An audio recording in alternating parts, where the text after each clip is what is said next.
Hello everyone, welcome to Cat Grow. अगर आप इस चैनल पर नए हो तो चैनल को सब्सक्राइब कर लो। तो ये विद्युत धारा चैप्टर की एक पहली डीपीपी है। इसमें थोड़े क्वेश्चन सॉल्व करेंगे। जो कि क्वेश्चन लिए गए हैं वो एनसीईआरटी बुक्स के हैं। तो पहला क्वेश्चन आपको स्क्रीन पे दिख रहा होगा। तो पहला क्वेश्चन है, 1 ओम, 2 ओम तथा 3 ओम के 3 प्रतिरोधक श्रेणीक्रम में जोड़े हैं। प्रतिरोधक के संयोजन का कुल प्रतिरोध क्या है? ये इसका ए पार्ट है, तो सॉल्व करेंगे।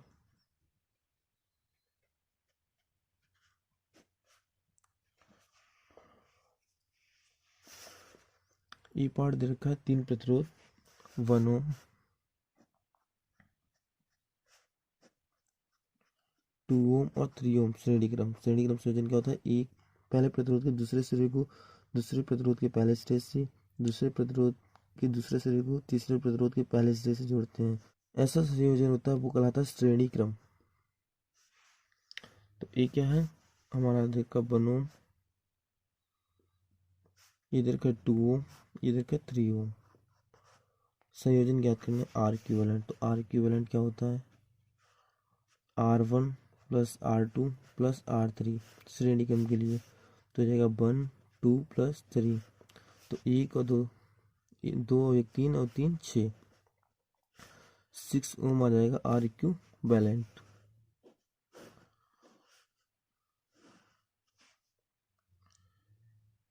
पहला ऑप्शन 6 ओम, मतलब कि जो इस संयोजन की कुल प्रतिरोध है वो है 6 ओम श्रेणी क्रम के लिए।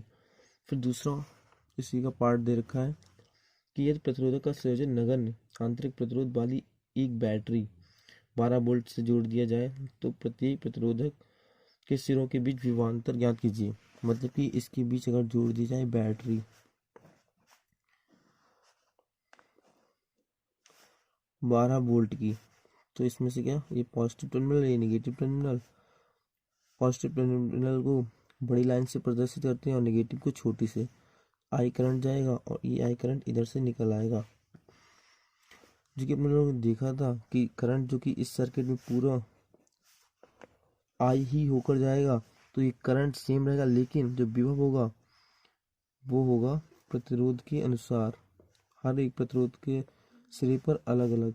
मान लो इस पे V1 है, इस पे मान लो V2 है और इस पे मान लो V3, क्योंकि प्रतिरोध अलग अलग हो जाते हैं। तो निकाल लेंगे इसमें। पहले धारा निकालने की, धारा कितनी जा रही है? अतः परिपथ में कुल धारा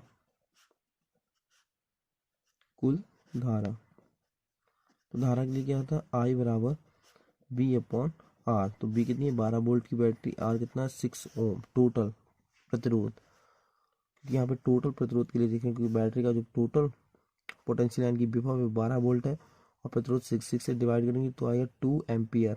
एम्पियर क्या है? करंट का मात्रक, धारा का मात्रक। हाँ, तो अब देखेंगे। अतः 1 ओम प्रतिरोध के सिरों के बीच विभव, तो इसके सिरों के बीच विभव क्या होगा? V1 बराबर I, क्योंकि धारा तो इस A से B तक सब में I ही जाएगी, तो करंट तो इसमें सेम ही होगा, तो I। लेकिन प्रतिरोध क्या होगा? 1 ओम। 1 ओम, तो ये हो जाएगा आपका करंट कितना? 2 upon into 1 equal to 2 volt. Volt क्या है? विभव का मात्रक। ऐसे ही ऑप्शन ऐसे देखेंगे। 2 ओम के लिए था 2 ओम प्रतिरोध के सिरों के बीच विभव, तो ये आपका आ जाएगा V2 equal to I cross 2 ohm. तो V2 equal to 2 cross 2 equal to 4 volt.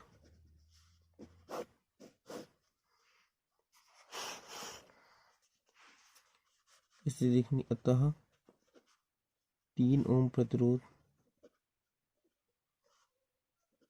के सिरों के बीच जो अपने लोगों ने क्या माना था? V3, तो B3 equal to I cross 3 ohm, तो 2 क्रॉस 3 अपॉन 3 दूनी 6 B3 वोल्ट। तो टोटल जो पोटेंशियल था, विभव था बैटरी का, वो 12 था। आप काउंट करके देखेंगे, ऐड करके, तो देखो 12 ही निकलेगा। B3 के अलॉन्ग 6 है, B2 के लिए 4 है और B1 के लिए 2 है। तो टोटल अगर जोड़ोगे इसे तो 12 वोल्ट ही आ जाएगा। क्या होता है, श्रेणी क्रम में जो विभव होता है वो प्रतिरोध में बट जाता है। तो ये सेकेंड पार्ट का सॉल्यूशन था। अगला क्वेश्चन आपको स्क्रीन पे दिख रहा होगा आंसर। इसके भी दो पार्ट दे रखे हैं। तो पहला पार्ट है तीन प्रतिरोधों 2 ओम 4 ओम 5 ओम समांतर क्रम में जोड़े गए हैं। प्रतिरोधों के समायोजन का कुल प्रतिरोध क्या है। तो जब भी समांतर क्रम में प्रतिरोधों का समायोजन होता है तो प्रतिरोध के पहले सिरे को किसी एक बिंदु से साथ में जोड़ देते हैं और दूसरे सिरे को भी, जितने भी प्रतिरोध लगे हों उनको भी एक बिंदु से साथ में जोड़ देते हैं। तो मान लो ए पॉइंट है ये और ये है बी पॉइंट। तो ये जो संयोजन कहलाता है ये कहलाता है समांतर क्रम संयोजन। ये मान लो आपका 2 ओम है दे रखा है, ये 4 ओम दे रखा है और ये आपको 5 ओम दे रखा है।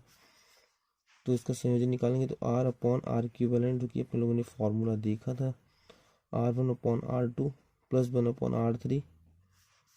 जिसने ये फॉर्मूला नहीं देखे वो लेक्चर में देख सकते हैं। 1/2 प्लस 1/4 प्लस 1/5।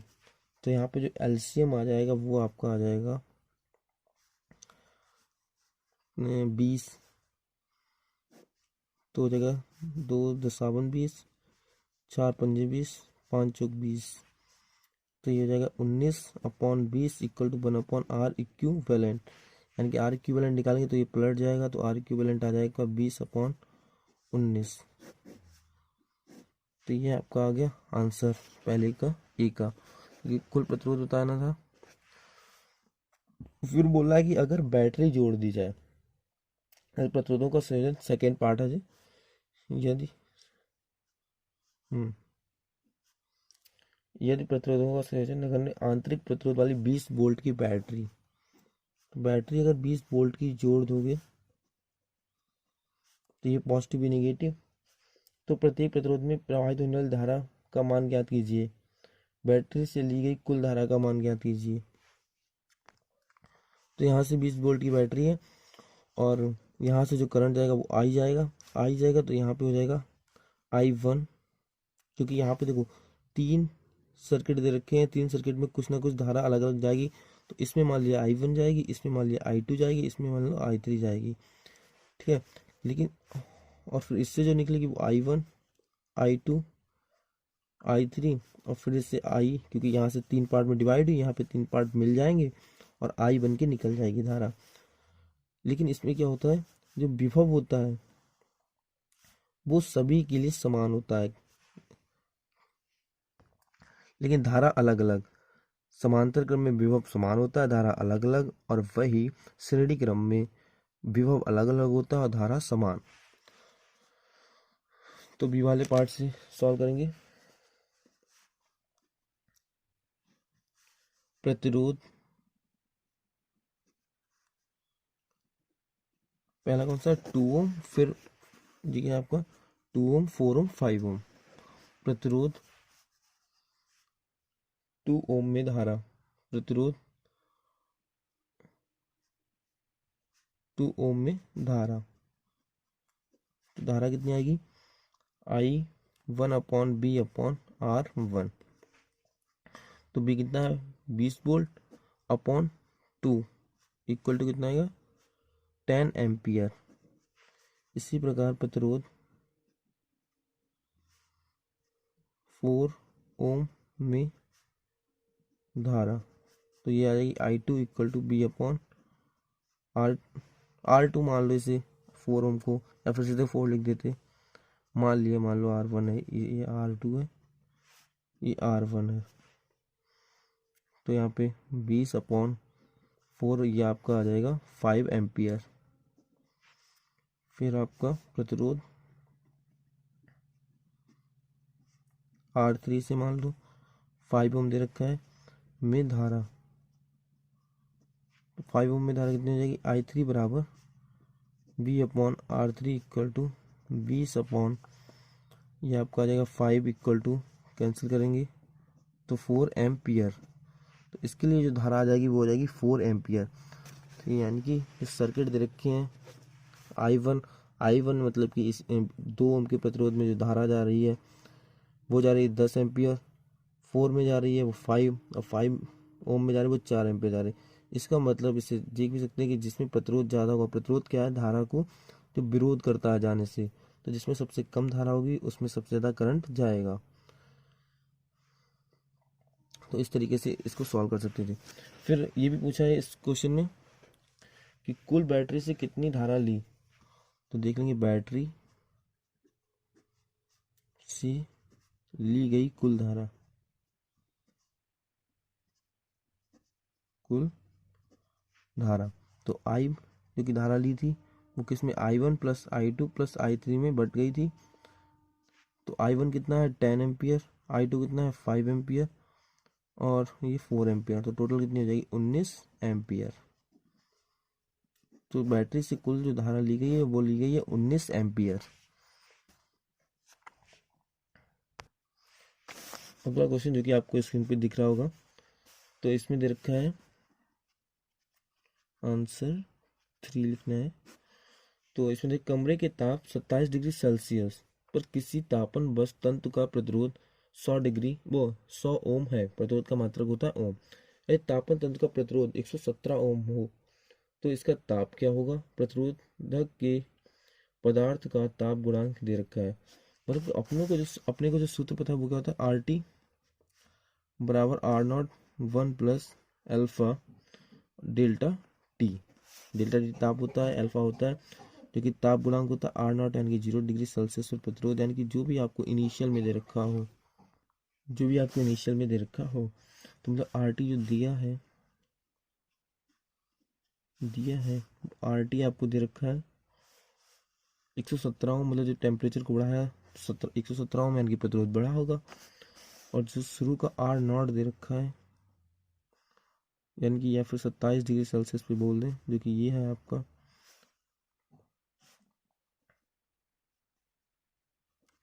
प्रारंभिक R0 जो आपको दे रखा है 27 डिग्री सेल्सियस, वो 100 ओम दे रखा है। और आपको टेम्परेचर ही निकालना है कि टेम्परेचर कितना होगा, ठीक है। अल्फा आपको दे रखा है 1.70 क्रॉस 10 की पावर -4, तो आपको टी निकालना है। तो यानी कि आपको RT बराबर R0 1 प्लस अल्फा क्या होता है T2 minus T1, T2 minus T1, परिवर्तन कितना हुआ। तो T1 आपको दे रखा है, T2 निकालना है, तो T1 आपको आगे दे रखा है 27 डिग्री सेल्सियस। बेसिकली क्वेश्चन ये बोला कि 27 डिग्री सेल्सियस पे जो प्रतिरोध था वो 100 ओम था, लेकिन जब प्रतिरोध ताप को बढ़ाया तो प्रतिरोध बढ़ा, 117 ओम हो गया। उसका जो ताप गुणांक है वो दे रखा है, तो जब प्रतिरोध ताप को बढ़ाया प्रतिरोध बढ़ा तो वो ताप कितना था, पूरा क्वेश्चन ये है। तो इसे सॉल्व करेंगे, वैल्यू पुट कर देंगे इसमें, तो ये हो जाएगी 117 बराबर 100, और ये हो जाएगी 1 प्लस अल्फा, और ये T2 इसे T मान लो, या T2 ही रहने दो, माइनस 27, तो ये आपका आ जाएगा, इस चीज़ को इधर ले आओ, तो ये बचेगा आपको 117 बराबर 100 प्लस अल्फा 100 T2 माइनस 27, तो इस चीज़ को उधर भेज दो, इसको उधर, तो T2 माइनस 27, T2 माइनस 27, और ये आपका आ जाएगा 117 माइनस 100 बटे अल्फा गुणा 100। अल्फा की वैल्यू पुट कर देंगे, ऊपर बचेगा 17, और ये आपको बचेगा 100 गुणा 1.70 क्रॉस 10 की पावर -4, पॉइंट हटाया, 2 जीरो बढ़ाया, 2 जीरो से ये कैंसिल, बचा 17 बट्टी 170, जिसकी पावर -4 को ऊपर ले जाओ तो प्लस की 4 हो जाएगी, 17 से कैंसिल कर दो, बच्चे 10, 10 को ऊपर ले जाओगे तो बचेंगे 10⁻3, जिसको आप बेसिकली लिख सकते हो 1000। तो T2 माइनस 27 जो कि चल रहा है साथ में, T2 माइनस 27, T2 माइनस 27, तो T2 बराबर आ जाएगा 1000 plus 27 equal to 1027 degree Celsius. मतलब जब आप 1027 डिग्री सेल्सियस का ताप कर देंगे तो जो आपका प्रतिरोध हो जाएगा वो 117 ओम हो जाएगा, यानी कि जो इंक्रीज होगा 117 ओम हो जाएगा। तो आप इस क्वेश्चन को इस तरीके से सॉल्व कर सकते थे पूरा। अगला क्वेश्चन दिया होगा आपको स्क्रीन पे। अगला क्वेश्चन है कि 15 मीटर लंबे 6.0 क्रॉस 10⁻⁷ मीटर पर छेद क्षेत्रफल वाले तार में नगण्य धारा प्रवाहित करने पर तार का प्रतिरोध 5 ओम मापा गया। प्रायोगिक ताप पर तार के पदार्थ की प्रतिरोधकता ज्ञात कीजिए। आपको प्रतिरोधकता यानी कि रो पूछी है और दे रखा है आंसर जो दिया है वो लिख लेंगे, दिया है तो दिया कि अनुप्रस्थ काट का क्षेत्रफल यानी कि ए दे रखा है 6.0 क्रॉस 10⁻⁷ मीटर स्क्वायर। आर आपको दे रखा है 5.0 ओम, ठीक है, और 15 सेंटीमीटर लंबी यानी कि एल दे रखा है 5 मीटर। आप में लोगों को पता है कि जो भी तार दे रखा होता है, यानी कि ये तार दे रखा है, इसकी लंबाई आपको एल बराबर 15 दे रखी है, जो क्षेत्रफल है वो 6.0 क्रॉस 10⁻⁷, जो कि ये होता है अनुप्रस्थ काट का क्षेत्रफल। तो अपने लोगों ने देखा था तो तार का प्रतिरोध होगा इसका वो लंबाई के अनुक्रमानुपाती तथा जो क्षेत्रफल है अनुप्रस्थ काट का उसके व्युत्क्रमानुपाती होता है, मतलब बन के बटे में। तो समीकरण 1 और जी है 2। तो समीकरण 1 व 2 डायरेक्ट समीकरण 1 व 2 से तो यह आता है आर अनुक्रमानुपाती एल अपॉन ए, और जो अनुक्रमानुपाती का चिन्ह हटाते हैं तो एक कांस्टेंट आता है, इसे ही बोलते हैं प्रतिरोधकता। तो ये फॉर्मूला आप चाहे डायरेक्ट लगा सकते थे या फिर ऐसे ड्राइव होता है, वो मैंने बता दिया आपको कि तार का जो प्रतिरोध होता है उसकी लंबाई पर निर्भर कर रहा है, और लंबाई के अनुक्रमानुपाती हो रहा है, और वैद्युत जो क्षेत्रफल है उसके व्युत्क्रमानुपाती होता है प्रतिरोध। प्रतिरोधकता क्या होता है? पदार्थ का एक गुण है। तो alpha rho equal to R A upon L, भाग में उधर जाएगा गुणा तरसी गुणा, ठीक है। तो आर का मान आपको दे रखा है 5 ओम, 5 ओम क्रॉस ये दे रखा है आपको 6.0 क्रॉस 10⁻⁷ मीटर स्क्वायर, और ये आपको दे रखा है 15। तो 5 से काट देंगे, 5 से 15, 3 दूनी 6, तो ये बचेगा 2 क्रॉस 10⁻⁷ ओम मीटर। अगर मीटर करो तो मीटर से कैंसिल, तो यूनिट भी बचेगी ओम मीटर आपकी रो। ये हो जाएगा आंसर। तो इस तरीके से इस क्वेश्चन को सॉल्व कर सकते थे। तो अपने लोगों ने आज 4 क्वेश्चन देखे हैं जो कि एनसीईआरटी बुक से हैं। तो गाइज आई होप आपको समझ में आए होंगे। अगर नहीं आए तो कमेंट सेक्शन में ज़रूर बताएं। अगर आप चैनल पर नए हो तो चैनल को सब्सक्राइब कर लो, शेयर करें और लाइक करें। Thank you.